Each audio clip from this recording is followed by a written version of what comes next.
Ka-Express, isang bagong viral video mula sa Japan ang nagpakita ng malaking pagbabago kay Kai Sotto matapos ang kanyang matagal na pagbabalik mula sa ACL surgery. Sa kanyang unang practice kasama ang Koshigai Alphas, kapansin-pansin ang husay ng Pinoy big man na tila ibang-iba na kumpara sa dati. Sa video makikita si Kai na sunod-sunod ang pasok ng tres, halos walang mintes mula sa labas, isang indikasyon na mas pinalakas niya ang kanyang perimeter game habang nagpapagaling sa entry. Bukod dito, nagpakita rin siya ng advanced ball handling drill gamit ang dalawang bola, isang routine na karaniwang nakikita sa mga guards at wings pero bihira para sa isang 7-3 na sentro.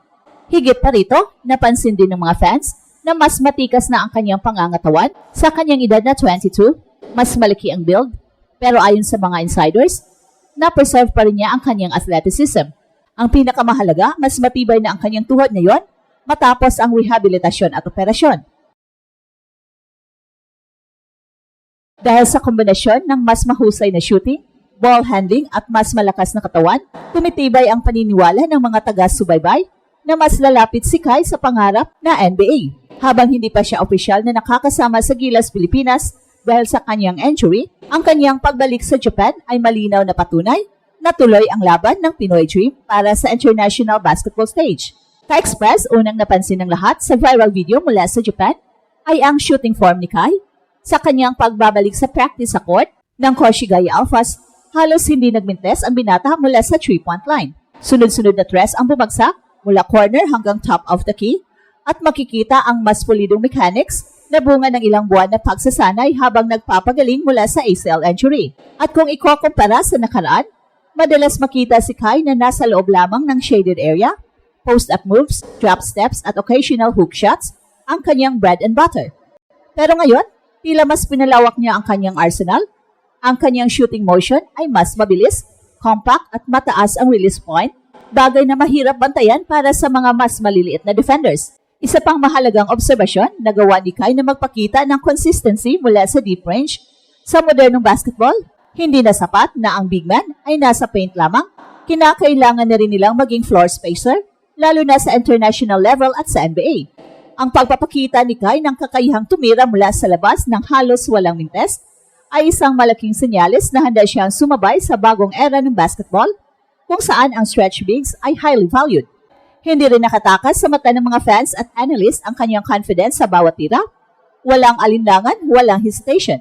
Diretsong bitaw at kumpiyansa na papasok ang bola. Ito ang klase ng mentalidad na madalas nakikita sa mga established shooters. Sa kaso ni Kai, makikita na hindi lamang siya nag-focus sa physical recovery, kundi pati sa skill development habang off-court. Kung ito ang magiging bagong normal sa laro ni Kai, maaari itong maging game changer hindi lang para sa kanyang club team sa Japan, kundi lalo na para sa Gilas Pilipinas sa hinaharap. Ang pagkakaroon ng 7-footer na kayang tumira mula sa labas ay magbibigay ng malaking spacing advantage at mag-o-open ng driving lanes para sa mga guards tulad ni Dwight Ramos at Scottie Thompson. Ka-Express, malinaw sa unang bahagi ng kanyang pagbabalik na mas lethal na ang shooting arsenal ni Kai. At ang tanong, paano pa niya mapapalawak ang kanyang laro? Kung sa shooting ay napakita na agad ng malaking improvement si Kai, mas ikinagulat pa ng marami ang isa pang parte ng kanyang viral video, ang kanyang ball handling drills. Nakita siyang nagpa-practice gamit ang dalawang bola sabay-sabay, isang advanced routine na karaniwang nakikita sa mga NBA guards tulad ni Stephen Curry, pero bihirang-bihira para sa isang player na may taas na 7'3". Ang 2-ball dribbling drill ay hindi simpleng pagpapakita lang ng flashy moves. Ito ay isang paraan para mahasa ang coordination, ambidexterity at ball control. Sa bawat sabay na bounce ng bola, makikita ang disiplina ni Kai at ang bilis ng kanyang kamay. Hindi ito basta-bastang madadaya, lalo na para sa mga big men na kadalasan ay limitado lamang sa simpleng dribbles. Historically, ang mga sentro ay hindi inaasahang may advanced handles. Ang kanilang role ay simpleng mag-set ng screen, mag-rebound at mag-post up. Pero sa modernong basketball, nagbabago ang pananaw.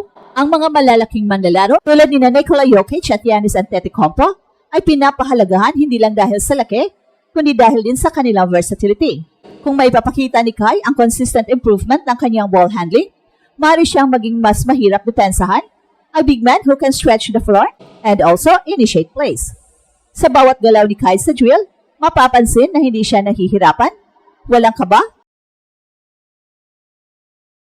walang bitaw ng bola. Para bang natural na sa kanya ang advanced dribbling routine. Ito ay indikasyon na matagal niya itong pinaghirapan kahit panahon ng kanyang rehabilitasyon. Imbes na mabakante ang oras, ginamit niya ito upang i-level up ang kanyang guard-like skills. At dagdag pa rito, malaking bagay na mas tumibay na ang kanyang tuhod. Ang ball handling drills ay hindi lang para sa kamay, kundi pati na rin sa footwork at balance. At dahil sa kanyang bagong lakas, makikita na mas stable ang kanyang kilos, walang bakas ng injury o pangambas sa bawat pivot o crossover. Kung ipagpatuloy ni Kai ang ganitong class ng skill development, pwede siyang maging prototype na modern stretch big, marunong tumira sa labas, kaya magdala ng bola at may taas na halos walang katapat. Para sa Koshigaya Alphas, isa itong malaking dagdag sa kanilang offensive schemes. Para naman sa Gilas Pilipinas, ito ay bagong dimension sa kanilang opensa kapag bumalik na siya sa national team. Ka-express mula sa shooting hanggang dribbling, malinaw na ibang klase na ang inaasahan natin kay Kai. Ang tanong, paano naman siya nagbago physically pagkatapos ng kanyang injury? Ka-express bukod sa shooting at dribbling skills, isa pang kapansin-pansin sa viral video ni Kai ang kanyang physical na anyo. Mas malaki, mas defined, at mas matikas na katawan ang ipinakita ng ating 7'3 center.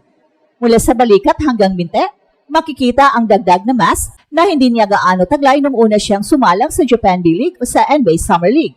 At sa kanyang pagbabalik mula sa kanyang ACL surgery, malinaw na hindi lang simpleng rehabilitasyon ang ginawa ni Kai, nakatuon din siya sa strength at conditioning program para mas tumibay ang kanyang tuhod at mas mapanatili ang kanyang mobility. Isa ito sa pinakamahalagang aspeto para sa isang malaki at mataas na manlalaro. At sa kasaysayan ng basketball, maraming big men ang bumagal o nawala ng explosiveness matapos ang injury. Pero sa kaso ni Kai, ang kanyang build ngayon ay nagpapakita ng tamang balanse, mas malakas pero nananatiling mobile. Ang mas malaking katawan ay magbibigay sa kanya ng edge sa ilalim, lalo na sa mga laban kontra sa mas matatangkad at mabibigat na sentro mula sa ibang bansa. Sa international stage, tulad ng FIBA, hindi sapat ang height advantage. Kailangan ding kaya mong sumabay sa pisikalan sa ilalim ng ring.